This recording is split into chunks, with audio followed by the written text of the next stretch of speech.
A little boy who never let anyone touch him walked across a diner floor and hugged a complete stranger.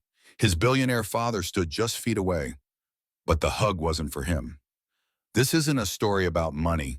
It's a story about presence, about invisible wounds, and the quiet, steady love that heals them. If you believe that sometimes the softest people bring the strongest healing, like this video and subscribe to our channel for more stories that will touch your heart and stay with you long after the last word. The sun rose slow over Willow Creek, Arizona, a town so quiet you could hear the cicadas retreat when the morning chill gave way to desert warmth.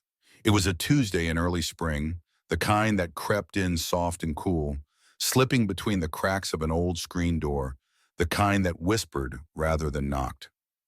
At the corner of Maple and Fifth sat a building with faded red bricks and crooked blinds in the windows. The front sign swung gently with the breeze, its paint cracked from too many summers and not enough repairs.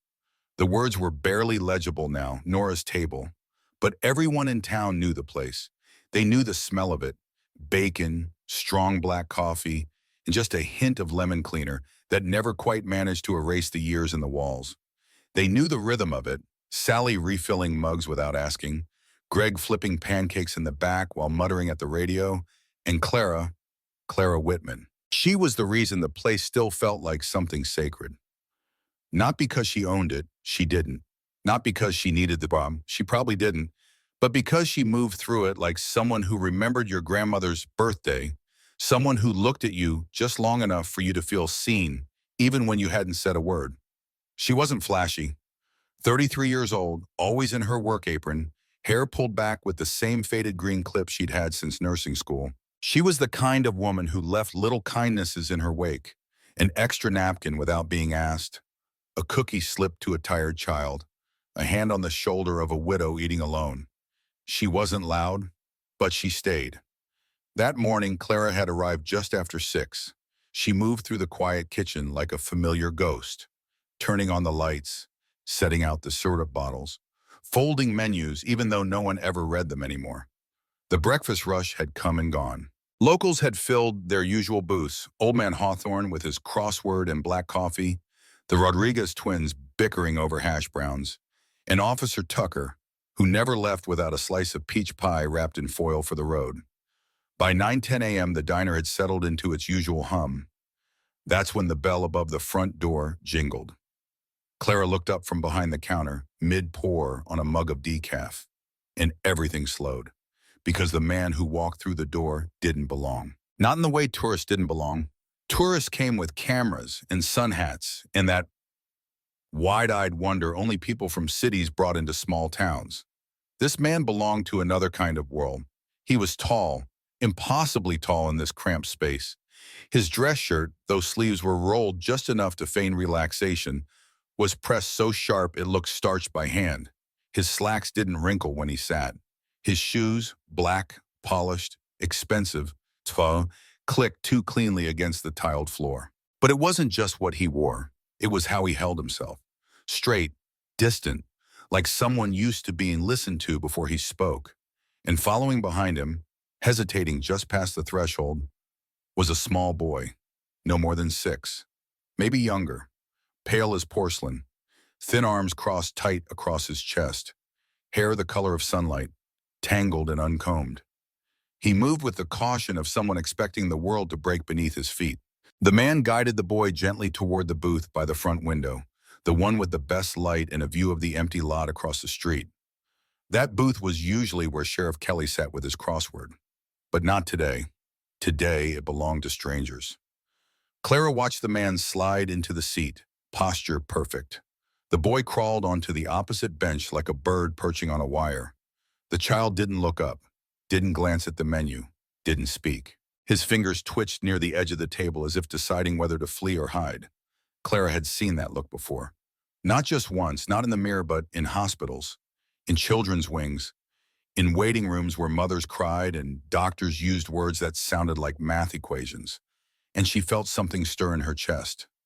Not pity, not worry, recognition. She moved quietly toward their table, smoothing her apron. She didn't smile too brightly. She didn't crouch down or speak in a sugary tone. She just let her voice come out low and kind. like a song you hum when you think no one's listening. "Good morning," she said. "Can I get you folks started with something warm?"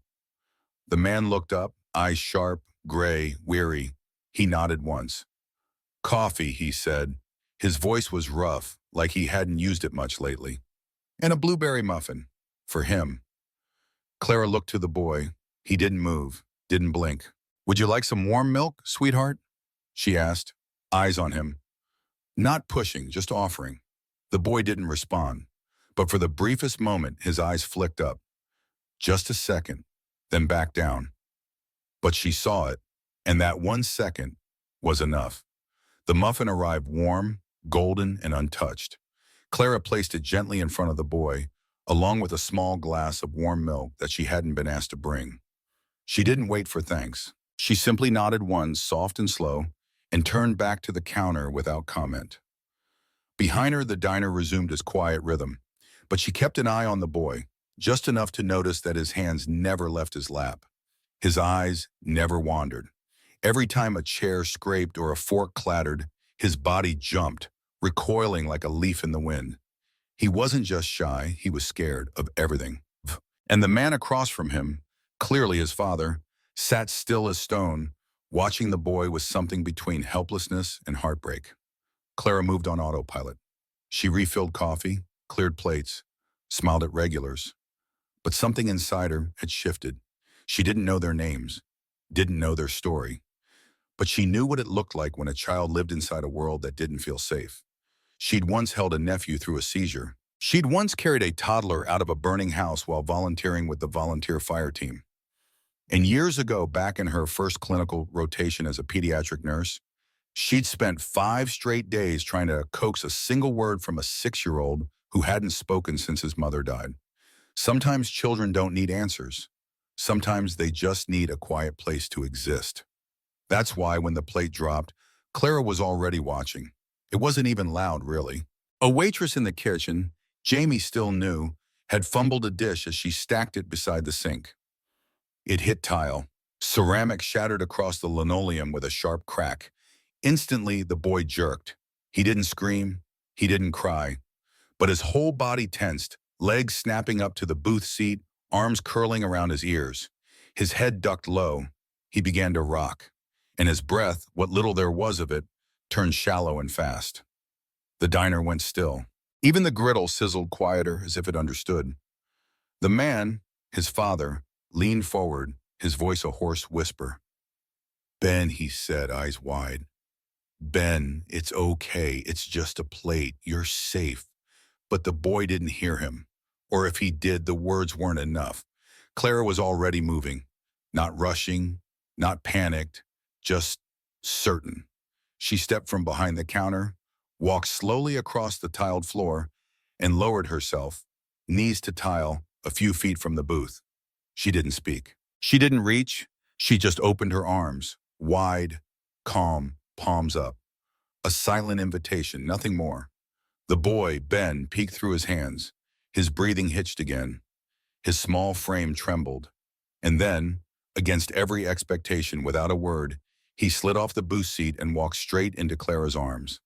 The diner held its collective breath. Clara wrapped him in the gentlest embrace. Not tight, not overwhelming, just there, present. Like a blanket draped softly over cold shoulders. His face pressed against her neck. His fingers clutched at her apron. His body, so stiff just moments before, sagged like a child finally allowed to rest. Behind them, the man stood frozen. His name, Harrison Cole, meant nothing to most people in Willow Creek. But to those who followed Forbes lists and financial magazines, he was a household name, a logistics mogul, a widower, a man with power, presence, and a reputation for being as emotionally unreachable as the satellites his trucks helped launch. And he had never, not once, been hugged by his son, until now, and it wasn't him his son had turned to, it was her. The next morning, the sun spilled across the hardwood floor of Nora's table with that same golden hush that always came after the breakfast rush. The booths were half empty, the smell of maple syrup still clinging to the air like memory. Clara was wiping down the counter when she felt it, before she saw it. That presence, heavy, still, careful. She turned, And there he was again, Harrison Cole. Same crisp shirt, same sharp edges to his posture. But something in his face was different today. Something quieter. Like a man standing outside a door he didn't know how to open. He waited for the other customers to thin out. He didn't order coffee, didn't look around. He just stood near the counter, hat in his hand as if holding it kept him grounded. Clara walked over slowly, cloth still in hand, eyes gentle but unreadable. "I wanted to thank you," Harrison said, his voice hoarse, low, like it hadn't been used much lately, "for what you did yesterday." Clara set the cloth aside. "He's a sweet boy." Harrison hesitated. "He doesn't do that, not ever. Not with anyone." He swallowed hard, the words clearly not easy for him. "He was diagnosed when he was 4. Sensory anxiety, developmental trauma," they said. "His mother—" He trailed off, blinking hard. "He doesn't speak much, and when he does, it's usually to say he wants to go home." Clara didn't fill the silence. She just waited. "I've had doctors, therapists, even a private child psychologist out of Chicago," he continued, almost to himself now. "They all tried, all failed. But you, he hugged you." She nodded, not in pride, but in understanding. "Sometimes," she said gently, "kids know who's not trying to fix them." Harrison looked down at the counter. Then slowly, like someone pulling a heavy stone from their pocket, he reached into his jacket and pulled out a plain white card. He slid it across the counter. "I don't know what you do when you're not here," he said, "but I was hoping maybe you could come by, spend time with Ben. Not as a job, not really, just be there, read, sit with him, or not, whatever you think is best." Clara looked down at the card but didn't touch it. "I'd pay you, of course," he added quickly, his voice strained. "Not that, that's why I'm asking." She didn't answer right away. Her mind wasn't on the card. It wasn't on money. It was on the feel of Ben's tiny arms around her waist, the way his body had stopped shaking the moment he'd been held, the way his breath had softened in her ear like a sigh that had waited years to be released. "I'll think about it," she said at last, placing the card beside the napkin dispenser. Harrison nodded. His fingers tapped once on the counter, restless, uncertain. Then he turned to leave. But halfway to the door, he paused. "Oh," he said, reaching into his pocket again. "One more thing." He walked back, slower this time, and handed her a piece of paper, folded, wrinkled at the edges. "I found this in the back seat of the car," he said. "I think it's meant for you." Clara unfolded it carefully. It was a drawing, crayon, heavy lines, 2 stick figures, one tall, one small, both with their arms out. Between them, a red heart, scribbled in thick loops that bled off the page. Her throat caught. She stared at the drawing longer than she meant to. It wasn't art. It wasn't even legible to someone who hadn't been there. But she knew what it meant. Some invitations don't come in words. Some come in crayons, in silence, in the tremble of small hands trying to say thank you in the only way they know how. She looked up. "Tell him," she whispered, "I'd love to come by, just for a little while." Harrison nodded again, but this time it wasn't polite or stiff. This time there was something else behind it. Hope. Clara arrived at the Cole estate just after 9 the following morning. The drive up the winding road that led to the house felt like a passage into another world. A world built from wealth, yes, but also from walls. Not the kind made of stone, but of silence. Of stillness so thick it could smother sound. The house itself was beautiful in the way museums are beautiful. Impressive, but untouchable. High ceilings, cold marble floors, soft art hanging in frames that looked like they cost more than most people's cars. Clara had seen rich homes before. She'd cleaned them in high school, delivered flowers to them in college, assisted dying children in them during her nurse rotations. But this house felt different. This house felt like a place where time didn't breathe. The woman who opened the front door, Ms. Greta, she introduced herself, was sharp-eyed and stiff-shouldered, all business. She didn't ask Clara to come in so much as step aside like an automatic door.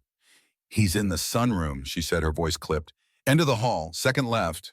No smile, no warmth, just efficiency. Clara followed the sound of quiet sunlight. The sunroom was bright, filled with windows that stretched from the floor to the ceiling. Light spilled in across the pale rug like spilled milk. There was a basket of picture books in one corner, a tiny beanbag shaped like a turtle in another, and in the middle of it all sat Ben. He was on the floor, legs folded beneath him, eyes locked on the pattern in the rug. His hands picked at the hem of his sleeve in slow, rhythmic motions. He didn't look up when she walked in. He didn't speak. He didn't run. Clara didn't say anything either. She stepped in gently, moving like someone who'd learned that quiet is a gift, not a gap. She sat down across from him, not close enough to touch, but close enough to be seen. She reached into her tote bag and slowly pulled out a worn sketch pad, a bundle of crayons, and two books. One about a whale who didn't like to sing, and another about a squirrel who was afraid of leaves. She placed them beside her in a neat little line. No rush, no pressure. Then she spoke. Her voice was soft, steady, like it belonged to a lullaby the wind had forgotten. Would you like to draw today, Ben? Or would you rather hear a story? He didn't answer, didn't blink, but she didn't fill the silence. She opened the book anyway. Once upon a time, she began, there was a bird who didn't know how to fly. Her voice drifted through the sunroom, weaving itself between the shadows and the sunshine. Ben didn't move, but his fingers stopped picking. And that was enough. Clara came back the next day. And the day after that, she never stayed more than an hour, never asked for more than he could give. Sometimes she told stories.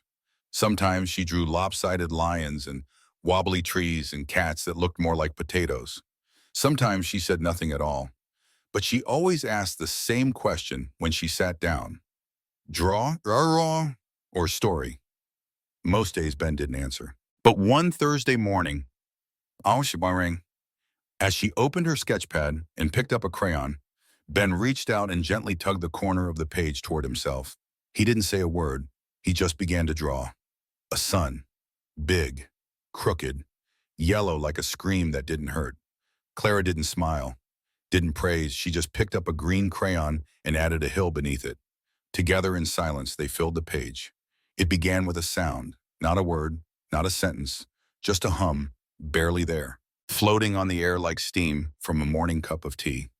Clara was kneeling by the bookshelf in the sunroom, her fingers brushing over the worn spine of the runaway bunny, when she heard it. A low note, a broken tune, the kind of song a child hums when they don't realize anyone's listening. She turned slowly. Ben was sitting cross-legged in the middle of the rug, crayon in hand, head tilted just slightly as he filled a page with blue. Just blue. Nothing else. No shape. No meaning, just the color and the hum. Clara didn't speak. She simply sat down beside him, reached into her bag, and pulled out a small plastic turtle, the one she'd started carrying after their first week together. She placed it on the rug between them. Ben glanced at it once, then returned to the page. But his hum didn't stop, not even when the house creaked, not even when Greta dropped a stack of papers 2 rooms away. He didn't flinch. He stayed. It was the first time Clara saw him move through sound instead of away from it. And for the first time in many weeks when she asked, "Would you like a story today?" He nodded, just once, but it was enough to make her eyes sting. Upstairs, Harrison watched from the hallway camera feed. He never meant to spy, not in a malicious way, but he'd had the security system installed when Ben was 3, after a therapist lost his temper and slammed a door hard enough to make Ben scream for hours. He never turned the audio on. He just watched. That morning, he saw his son draw for nearly 40 minutes without pause. He saw the soft line of Clara's body as she leaned in, listening to nothing but being. He saw Ben reach for a blanket and curl into it without hiding. And he saw, for the first time since his wife's funeral, a flicker of life in his son's stillness. Harrison closed his laptop slowly and stared out the window of his office. Beyond the trees, the desert stretched like a worn quilt, all gold and rust and wind. He realized something he'd never said aloud, not even to himself.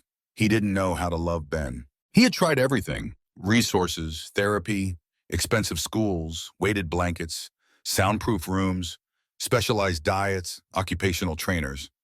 But he had never tried presence. And watching Clara, watching the ease with which she gave it, freely, fully, brought a knot to his throat he didn't know how to swallow.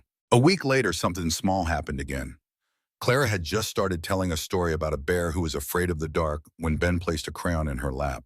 No words, no explanation, just a single broken blue crayon. She held it gently. It was cracked, nearly worn down to the paper. But to Clara, it was more than a crayon. It was a gift, a gesture, a trust. She didn't say thank you, didn't call attention to it. She just began drawing, a moon this time, wobbly and too big. Ben smiled, and Clara saw it. Not a grin, not even a full curve, just a soft lift of the corner of his mouth, like the world had become a little less heavy, and her heart nearly broke from the beauty of it. The silence in the house had changed. It used to feel like absence, a hollow thing, the kind of quiet that echoed through marble hallways and drifted beneath closed doors. It wasn't peaceful, it was cold. It reminded Harrison every day of what had been lost, of the laughter that used to fill the living room, the soft humming of his wife while she folded towels, the sound of Ben's baby babble before language became too heavy to hold. But now the silence had weight, not heavy, not hollow, just still, like the breath between verses in a hymn. It was Clara. Her presence had settled into the air, not because she took up space, but because she made space, and it changed everything. Harrison had never been a man who sat still. Even after losing his wife to a sudden aneurysm 6 years earlier, he buried his grief in logistics reports and acquisitions, filling calendars and boardrooms, and quarterly reviews like they could patch a leaking soul. Ben became another task, another thing to manage.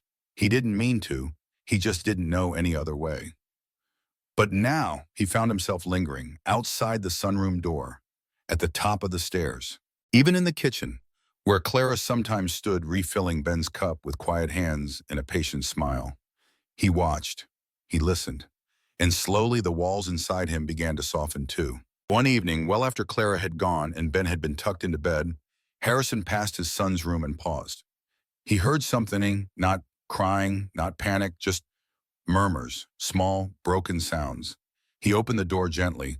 Ben was curled around a pillow, not asleep but not quite awake. His hands gripped the fabric like it might disappear if he didn't hold on tight enough. "This one's not warm," he whispered, eyes closed. "Not like her." The words hit Harrison like a stone through glass. He walked into the room slowly, knelt beside the bed, and watched his son's chest rise and fall with tiny, restless breaths. He didn't know what to say, so he didn't say anything. He simply sat there, hand resting near, but not on, his son's blanket. And in the silence, he realized something that made his throat tighten. He missed her too, not just for Ben, but for himself, the way Clara looked at the world, the way she didn't try to change people, the way she let people be. Harrison had built empires, but he had never built a moment like the one she had given his son in that booth. And it was that moment, quiet, unassuming, powerful, that had unraveled everything he thought he understood about love. It began with a photo, not a professional shot, not posed, just a grainy image taken through the glare of a diner window on a slow Tuesday morning. It showed a woman kneeling on a tiled floor, arms open, as a small blonde boy walked toward her, arms reaching, face buried in her chest. In the background, a man in a dress shirt stood frozen, watching. It was tender, quiet, full of something sacred, but it was posted without context, without consent, just a caption. "Billionaire's son clings to unknown waitress. A hug or something more?" Within hours it had spread. Local blogs, parenting forums, clickbait headlines. By noon, a daytime talk show was speculating about emotional boundaries and why wealthy men trust strangers with vulnerable children. Harrison's assistant texted him during a lunch meeting. "This is going viral. You'll want to get ahead of it." He opened the article. He stared at the thumbnail, at Ben, his Ben, in the most intimate moment of his young life.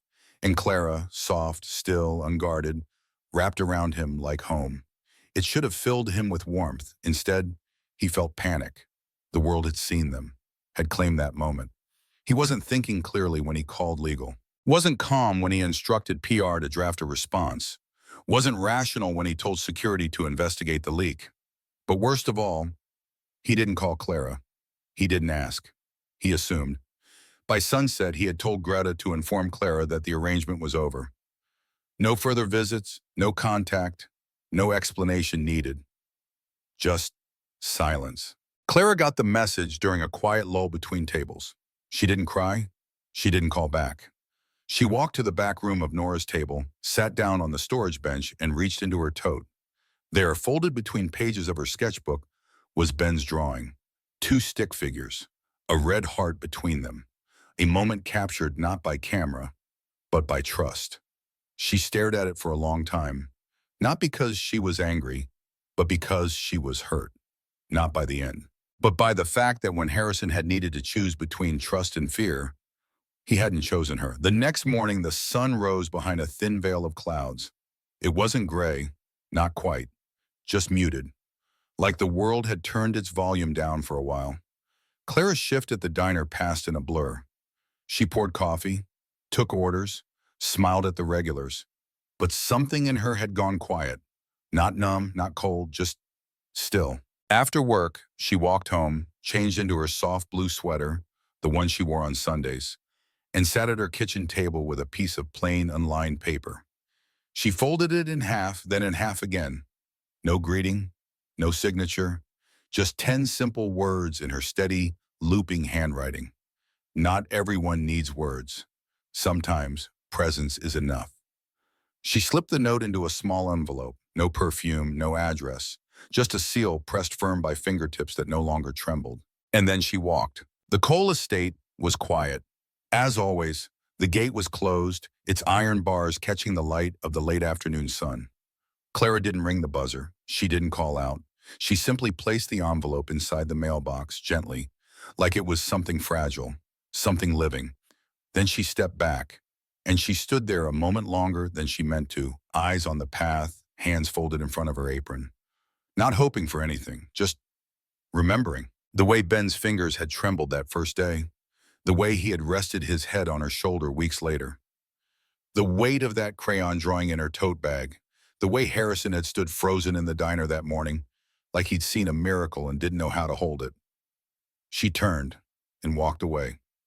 Behind her, the gate stayed closed.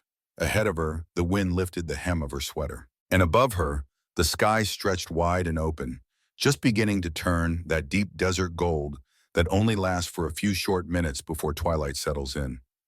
She didn't cry, because some heartbreaks don't shatter. They settle, quietly, like dust on old floorboards. It was Greta, the ever-efficient assistant house manager, who handed him the envelope. She didn't explain, just placed it on the corner of his desk, beside the latest quarterly report and a glass of water he hadn't touched. "This came yesterday," she said simply, "from her." Harrison didn't move right away. He stared at it, the plain paper, the unremarkable fold. No name, no address, just stillness. He opened it slowly. 10 words. Not everyone needs words. Sometimes presence is enough. That was all. No demands, no defense, no explanation for the photo, just a truth so gentle it could only have been written by someone who had nothing left to prove. His throat closed. And for the first time in years, he let himself sit with the discomfort. Not fix it, not avoid it, just feel it. The call from his head of security came the next morning. "We tracked the source of the photo, sir," the man said. "It wasn't her." Harrison froze. It came from a passerby, a tourist, ate breakfast at a window seat, saw them hugging, snapped a photo and uploaded it to a parenting forum for attention. The words echoed. It wasn't her. No malice, no scheme. Just someone with a phone and a hunger for internet points. "She didn't sell the photo?" Harrison asked, though he already knew the answer. "No, sir. She never even saw the tourist." Harrison hung up the phone and stared at the fireplace across his office. The flames flickered behind glass, the kind that never really gives heat. Clara hadn't betrayed them. She had simply been there, and he had pushed her away, without question, without trust, without letting her speak, because deep down, he didn't believe he deserved someone like her. And worse, he had cost his son something sacred. That night, Ben didn't hum. He didn't draw. He didn't ask for books. He sat curled in his blanket, clutching the same pillow that he'd held since Clara left. He whispered to it softly. Not warm like her, not warm like her. Harrison sat in the hallway just outside the door, forehead resting against the wall. His son had opened his heart, and Harrison had closed the door. Not because he didn't love him, but because he didn't know how to believe that someone else could love him better. The Willow Creek Public Library sat on the edge of town, nestled between an old post office and a thrift store that hadn't changed its window display since Easter. It was a small building, red brick, faded shingles. The scent of dust and paper hung heavy in the air, like a memory that refused to fade. Saturday morning was story time. A few toddlers wobbled across the children's corner, gripping juice boxes and stuffed animals. Grandparents leaned back on creaky wooden chairs, grateful for any excuse to sit. And in the middle of it all sat Clara. She wore a soft cardigan and a denim skirt. Her hair was pulled back, not quite neatly. In her lap rested a copy of Harold and the Purple Crayon, its edges worn from too many retellings.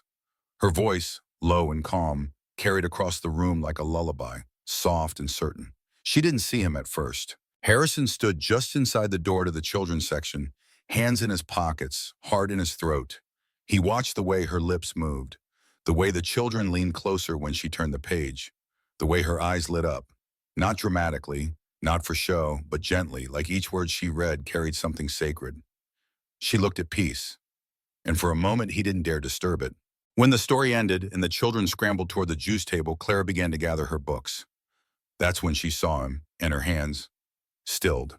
She didn't smile, didn't frown. She just met his eyes and waited. Harrison stepped forward slowly, shoulders a little more slumped than usual. "I'm sorry," he said. 2 words. He'd spoken millions of others in boardrooms and press conferences, but none felt as foreign as these. Clara didn't answer. Not yet. "I should have asked," he continued. "I should have trusted you. I should have—" He stopped, exhaled. "I let fear speak louder than truth." He reached into his coat pocket, pulled out a piece of folded paper, creased at the corners, edges soft with time. Ben's drawing, 2 stick figures, a heart between them. Still there, still bold, still true. "I'm the richest father I know," he said softly, "but I wasn't rich enough to teach my son how to let someone hug him, or how to hug back." Clara looked down at the drawing, then up at Harrison. Her eyes didn't glisten, but they did soften, and in that stillness, forgiveness began. They didn't call it a clinic, or a center, or even a program. They called it the first hug, not because it sounded poetic, but because it was true. It began in the back room of the Willow Creek Community Center, a space that used to house folding chairs and leftover holiday decorations. Harrison funded the renovations quietly. Clara chose the colors. Ben picked the name. There were no therapy couches, no sterile clipboards, no intake forms asking what was wrong. Instead, there were beanbags shaped like animals, soft rugs in every shade of calm, and walls painted with murals of suns too big, clouds too crooked, and turtles with 6 legs, just like the drawings Clara and Ben used to make. At the entrance, in small print beneath the sign, were 5 simple words. Presence is louder than correction. The idea was simple. Children came. Volunteers sat. No one rushed. Sometimes a child cried. Sometimes they didn't speak. Sometimes they curled into a ball in the corner and simply watched. And that was enough. Clara trained the staff herself, not with binders, but with stories. She didn't teach them how to fix. She taught them how to be. Harrison stayed behind the scenes for the most part, but he showed up for every paint day, every supply drop, every Saturday morning cleanup. He wasn't trying to prove anything, he was simply showing up, the way Clara had taught him. The launch event was small, just parents, local therapists, a few curious teachers, and some families from nearby towns who'd heard about what was happening in Willow Creek. There were no speeches, no podiums, just picnic blankets on the lawn and a sign-in sheet that said, "You don't have to talk, just be here." Ben stood beside Clara under the shade of a cottonwood tree. He was 7 now, taller, still quiet, but no longer curled in on himself. He held something in his hand, an old green crayon worn to a nub. As Clara knelt beside him to begin reading the opening story, Ben reached out and wrapped his arms around her, in front of everyone. No warning, no fear, just a hug. Clara didn't cry.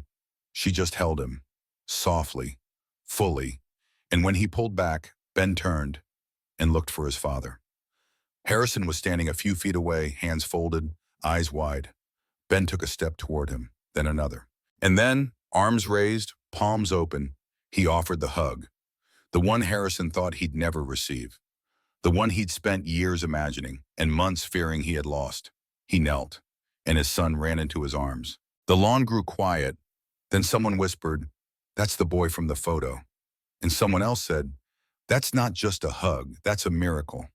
But Clara, still sitting with her hands resting on her knees, simply smiled, because she knew the truth. It wasn't a miracle. It was the result of time, of presence, of never asking, "What's wrong with you?" And instead asking, "Can I sit with you until you're ready?" Years passed. The walls of the first hug were soon filled not just with crayon drawings, but with letters, scribbled thank yous from parents, whispered notes from children, and stories of small moments that mattered more than anyone expected. A girl who hadn't spoken in school for 3 years whispered her first sentence while brushing paint across a cardboard sun. A boy who used to scream when touched now shared a beanbag with a new friend. A mother who once believed she was failing learned how to simply sit beside her child in silence and call it love. And every Saturday in a small corner of the main room, Clara still read aloud. Her voice was older now, softer in places, but her presence was the same. She never rushed a page, never forced a smile. She simply stayed. Harrison became known not just as a billionaire, but as a man who had built something he didn't understand at first, but grew to believe in deeply. He stopped attending board meetings regularly. He started showing up to volunteer breakfasts. He could still negotiate multi-million-dollar deals on the phone, but more often he was found tying shoelaces, fixing juice boxes, or sitting cross-legged beside a child drawing suns with two skies. Ben was 10 now. He still didn't speak much, but he laughed, he hummed, and he hugged often, when he wanted, and only when he wanted. But he no longer recoiled from love, because now love wasn't something to fear. It was something that had waited for him, patiently, quietly, faithfully. One spring evening, as golden light poured through the windows of the old community center, Clara sat beside Ben at the back of the room, her hand resting gently near his without needing to touch. He leaned into her shoulder and whispered something barely audible. Harrison, walking past with a tray of paper cups, paused. "What did you say, buddy?" Ben looked up at him and smiled. "You're warm now," he said softly. "Like her." Harrison didn't answer. He just nodded, his eyes stinging. Because he understood.